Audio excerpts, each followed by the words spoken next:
శ్రీ పరమాత్మనే నమః. భగవద్బంధువులందరికీ ఈ దాసుడి హృదయపూర్వక నమస్కారాలు.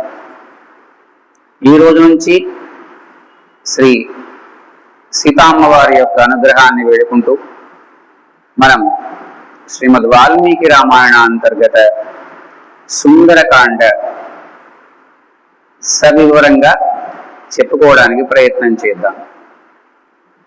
ముందుగా సుందరకాండ గురించి చెప్పుకునే ముందు ఒక్కసారి ఈ శ్రీమద్ రామాయణ కావ్య ప్రశస్తి అంటారు. అంటే రామాయణం ఎలా ఏర్పడింది, దానికి కారకులెవరు, ఎవరు రామాయణం రాయడానికి వాల్మీకిని ప్రోత్సహించారు, అలాంటి ప్రోత్సాహాన్ని ఆయనకు ఎవరు ఇచ్చారు ఇత్యాదులన్నీ కూడా ముందుగా తెలుసుకుంటే అప్పుడు రామాయణాంతర్గతమైనటువంటి ఈ సుందరకాండను మరింత బాగా మనం అర్థం చేసుకుంటాం. ముందుగా ఒక్కసారి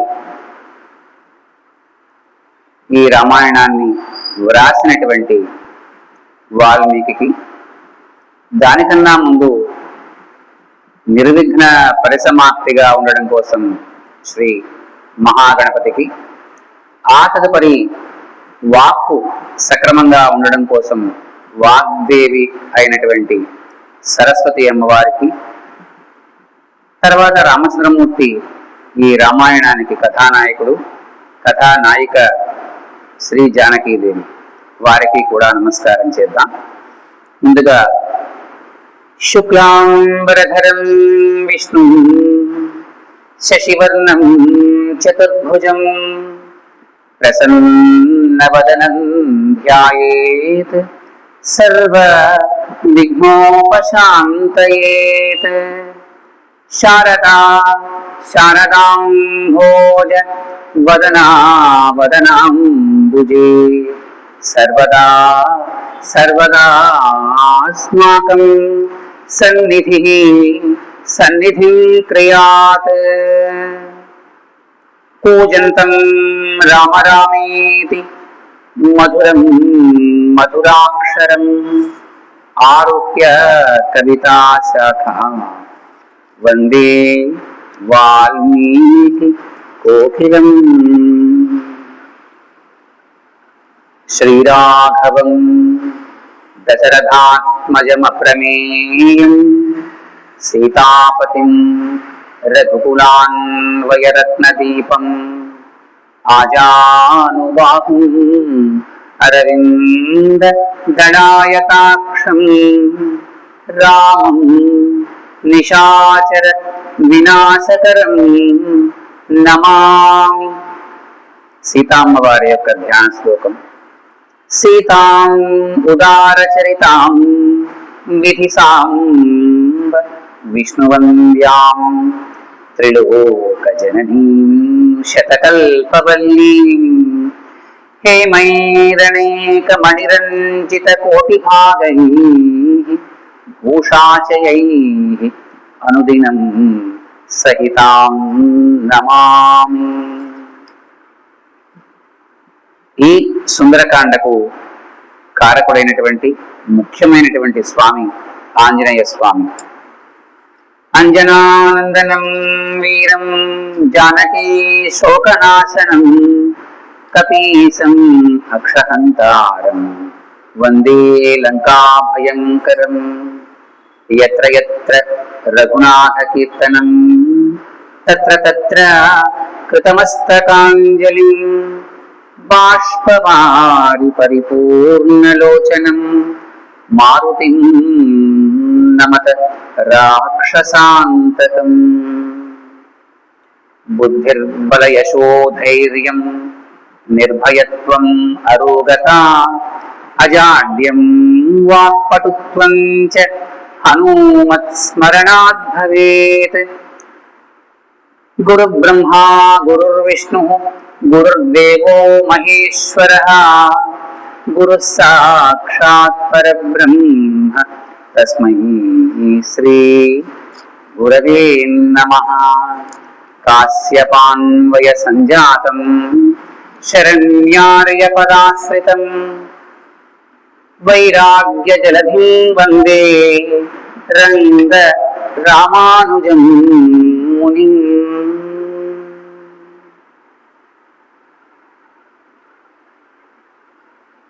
ఈ రామాయణం మనకు రావడానికి ముఖ్యమైనటువంటి కారణం శ్రీ వాల్మీకి.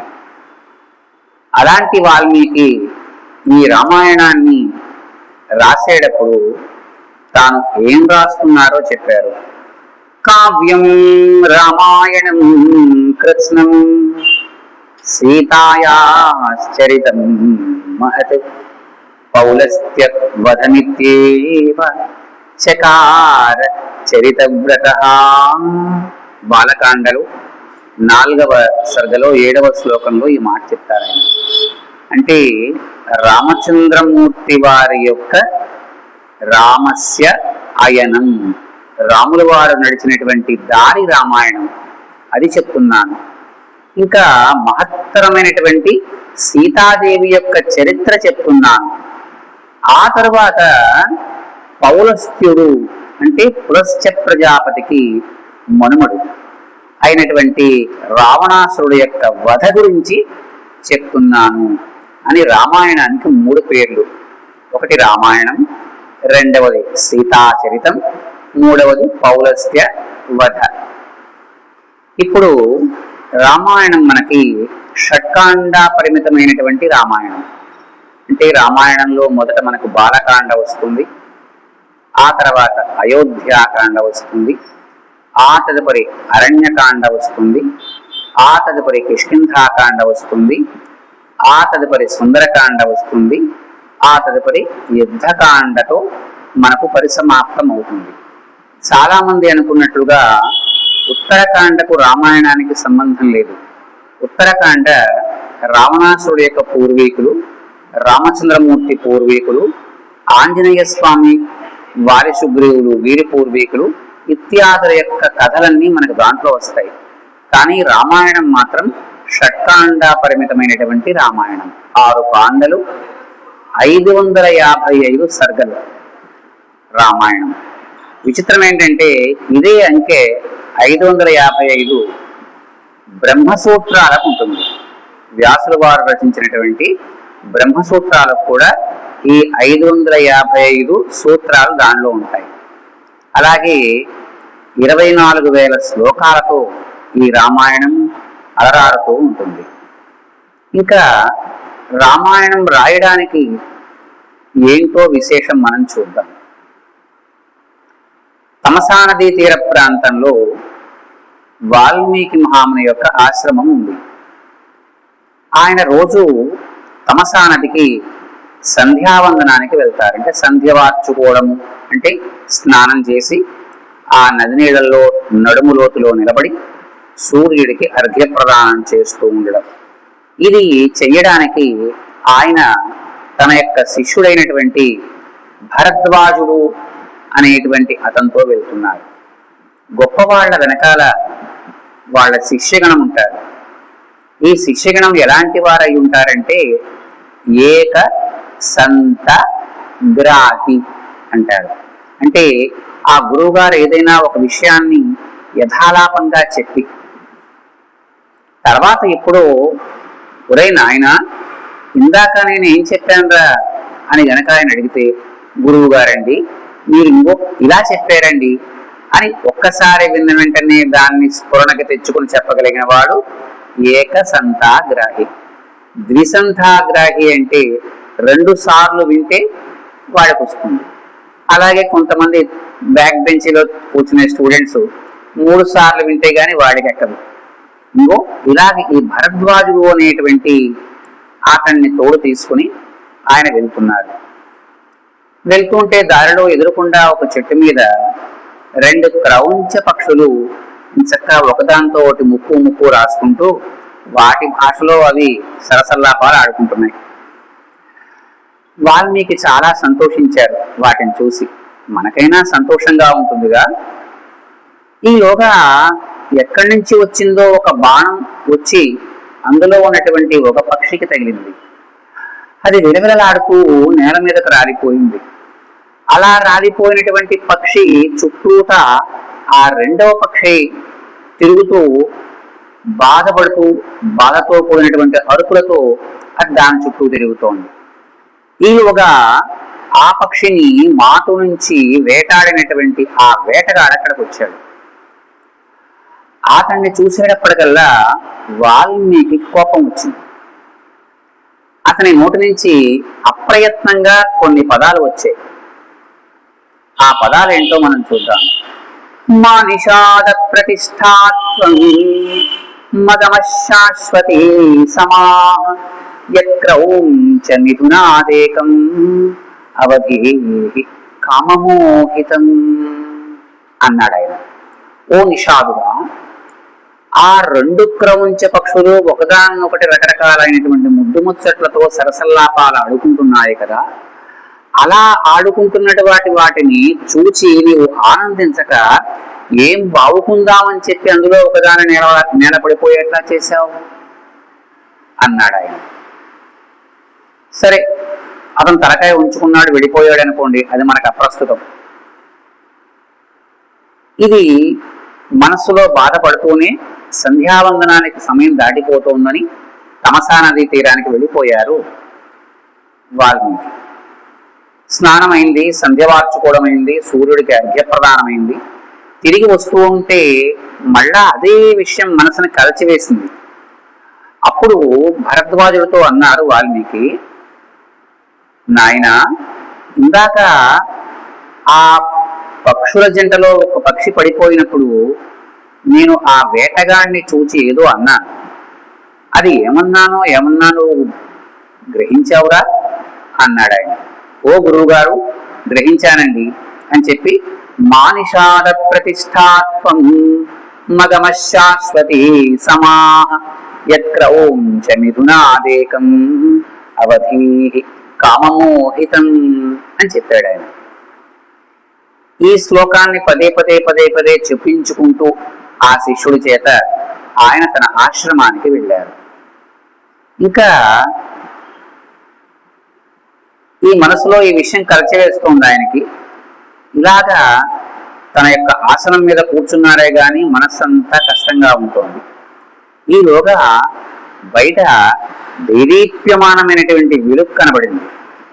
ఇదేమిటి, ఈ సమయంలో ఎంత వెలుగు వచ్చింది ఇక్కడికి అని ఆశ్చర్యపోయి ఆశ్రమం నుంచి బయటికి వచ్చారు వాల్మీకి.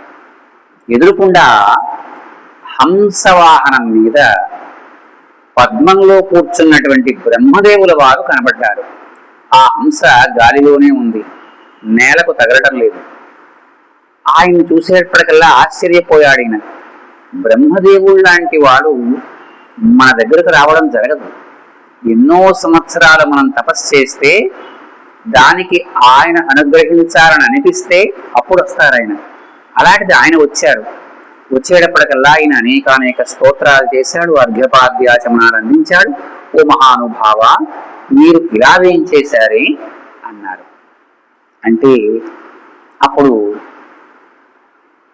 నాయన, నీకు ఒక పని అప్పచెప్తాను, ఆ పని నీ వల్లనే నెరవేర్చబడాలి అన్నారు. చెప్పండి మహానుభావ అన్నారు. నీవు రామచంద్రమూర్తి యొక్క చరితాన్ని వ్రాయాలి అన్నారు. రామచంద్రమూర్తి ఎవరు, ఆయన చరితం రాయడం ఏంటి అంటే, ఇది నీ వల్ల మాత్రమే జరగాలి. ఇలా జరిగినటువంటి నీ పని ఎంతవరకు ఉంటుంది అంటే, యావత్ స్థాస్యంతి గిరయః సరితశ్చ మహీతలే తావత్ రామాయణ కథా లోకేషు ప్రచరిష్యతి. ఈ భూమి మీద పర్వతాలు ఎంతవరకైతే ఉంటాయో, ఈ భూమి మీద వాగులు వంకలు నదులు ఎంతవరకైతే ఉంటాయో అంతవరకు ఈ రామాయణం ఉంటుంది. ఇది నీ వల్లే జరగాలి అంటే తమ ఆజ్ఞ అన్నారు. అన్న తర్వాత బ్రహ్మదేవుల వారు వెళ్ళిపోతూ, కొంతకాలంలో నిన్ను నా మానసపుత్రుడైనటువంటి నారదుడు కలుస్తాడే అన్నారు ఆయన. అలా వీరు నారదుల వారి కోసం ఎదురు చూశారు. నారదుల వారు వచ్చారు. ఆయనకి గౌరవ మర్యాదలు చేశారు. ఒక పెద్ద ఆసనం మీద కూర్చోబెట్టి ఆయన పాదాల దగ్గర కూర్చున్నాడు. ఓ మహానుభావ, మీ రాక కారణం ఏంటి అంటే, నాయన, మా నాయన గారు మీకు చెప్పారు కదా, ఇలాగా రామచంద్రమూర్తి యొక్క చరిత్ర మీరు వ్రాయాలి అని. అంటేను అసలు ఈ రాముడెవరు అని అడుగుతాడు ఆయన. తపస్వాధ్యాయ నిరతం తపస్వీ వాగ్విదాంబరం నారదం పరిపప్రచ్చు వాల్మీకిర్మునిపుంగవం. తపస్వాధ్యాయ నిరతం, నిరంతరము కూడా నారాయణ నామగానం అనేటువంటి తపస్సులో ఉండేటువంటి వాడు. తపస్వి, తపస్సే తానుగా ఉన్నవాడు. వాగ్విదాంబరం, బాగా మాట్లాడగలిగిన వాళ్ళలో బాగా మాట్లాడగలిగిన వాడు అయినటువంటి నారదం, నారదుల వారిని పరిపప్రచ్చు, అత్యంత వినయ విధేయతలతో అడిగారట. వాల్మీకిర్మునిపుంగవం, వాల్మీకి ఆ మునిపుంగవుడైనటువంటి నారదుల వారిని ఏమడుగుతాడు ఆయన? కోన్వస్మి సాంప్రతం లోకే గుణవాన్ కస్య వీర్యవాన్ అని 16 రకాల దివ్య లక్షణాలు ఎవరిలో ఉంటాయి అని అడుగుతాడు. నారదుల వారికి నవ్వు వస్తుంది. చూడండి, కళ్యాణ గుణాలన్నీ ఒకే చోట ఉండడం అంటే జరిగే పనే? ఇవన్నీ జరగవు. ఆయన, నువ్వు అడిగావు కానీ ఓ వాల్మీకి, ఇవన్నీ ఎక్కడన్నా ఒక చోట ఉంటాయ్యా, కానీ ఒక చోట ఉన్నాయి అని రాముల వారి యొక్క దివ్యమంగళ గుణాలను చెప్తారు బాలకాండలో మొదటి శ్లోకాలు చెప్పి, రామో నామ జనైశ్రుత, రాముడు అనే పేరు కలిగిన వాడు ఉన్నాడయ్యా. వాళ్ళిద్దరూ మాట్లాడుకుంటున్నటువంటి సమయంలో, రామాయణం ఎప్పుడు రాయబడింది? రామచంద్రమూర్తి వారు ఉన్నప్పుడే రాయబడింది. ఇలా రాముడు ఉన్నాడయ్యా అని చెబితే, అప్పుడు ఆయన ఇందాక మనకి చెప్పినట్లుగా రామాయణం మయా కృష్ణం సీతాయాశ్చరితం మహత్ పౌలశ్చం వధమిత్యేవ చకార చరిత వ్రత అని ఈ 3 రకాల పేర్లతో రామాయణం రాసుకున్నాను అన్నాడు. అలాంటి రామాయణంలో మనకు మొదట వచ్చేది బాలకాండ, తదుపరి వచ్చేది అయోధ్యాకాండ.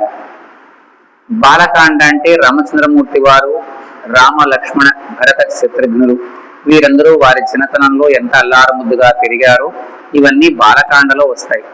అంటే సీతామ్మవారి స్వయంవరం వరకు బాలకాండ ఉంటుంది. సీతామ్మవారి స్వయంవరానంతరం సీతా కళ్యాణం దగ్గర నుంచి అయోధ్యాకాండ ఉంటుంది. ఆ తర్వాత 12 సంవత్సరాలు సీతారాములు అయోధ్యానగరంలో ఆనందంగా గడిపారు. రామచంద్రమూర్తి వారికి 12 సంవత్సరాలు, సీతామ్మవారికి 6 సంవత్సరాలు వివాహం అయ్యేటప్పటికి. తర్వాత 12 ఏళ్ల పాటు ఆనందంగా గడిపారు. ఆ తర్వాత ఆ పినతల్లి అయినటువంటి కైకేయీ దేవి యొక్క కోరిక మేరకు దశరథ చక్రవర్తి నీవు వనవాసానికి వెళ్ళాలి అని ఆదేశిస్తే, అప్పుడు తన యొక్క సోదర పత్ని సమేతంగా రామచంద్రమూర్తి వారు వనవాసానికి బయలుదేరుతారు. అది అరణ్యకాండ. అరణ్యంలో జరిగిన విషయాలన్నీ ఉంటాయి కాబట్టి అరణ్యకాండ. ఆ తర్వాత కిష్కింధాకాండ. వానరులు, వానరరాజ్యము, వానరులకు సంబంధించినటువంటి అనేక విషయాలు ఉంటాయి కాబట్టి కిష్కింధకాండ. తర్వాత వచ్చేది సుందరకాండ. ఆ తర్వాత యుద్ధ దృశ్యాలన్నీ కూడా జరుగుతాయి కాబట్టి యుద్ధకాండ. మనకి ఇప్పుడు ఇంకొక అనుమానం రావాలి. ప్రతి కాండకి ఆ కాండ తాలూకు విషయాలతో సంబంధం ఉంది. ఈ సుందరకాండ ఏంటి? ఈ పేరు ఎందుకు పెట్టారు? పోనీ ఆంజనేయకాండో సీతాకాండో అని పెట్టేసుకోవాలి కదా, రావణకాండో.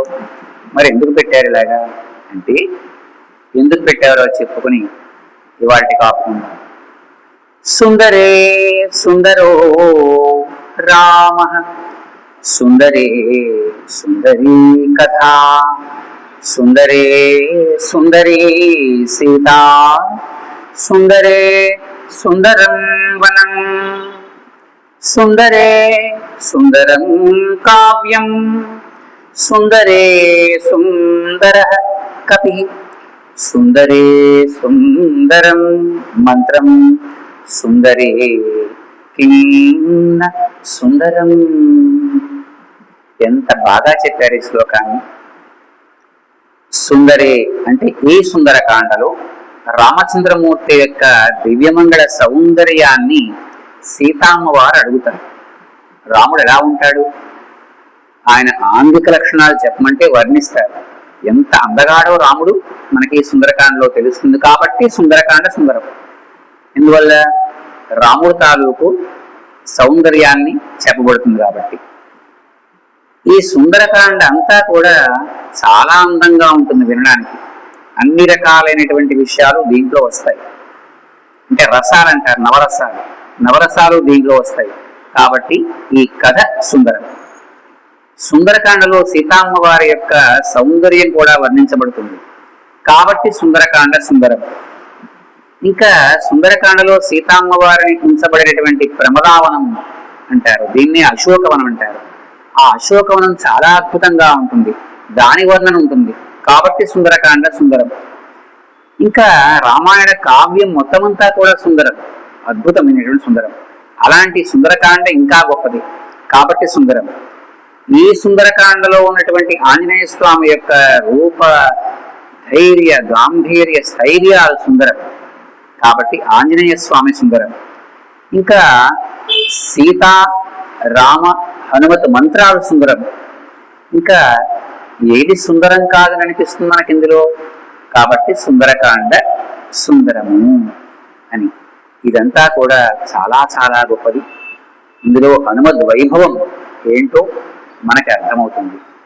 ఇలాంటి సుందరకాండను ఇవాళ ఎత్తుగడ చెప్పుకున్నాం కాబట్టి రేపటి నుంచి సుందరకాండ ఎలా ప్రారంభమైందో చెప్పుకుని క్రమక్రమంగా క్రమానుగతంగా రోజు మనం ఈ సుందరకాండ విషయాలు చెప్పుకుందాం. మంగళం కౌసలేంద్రాయ మహనీయ గుణాత్మనే చక్రవర్తి తనూజాయ సార్వభౌమాయ మంగళం. హరి ఓం తత్సత్.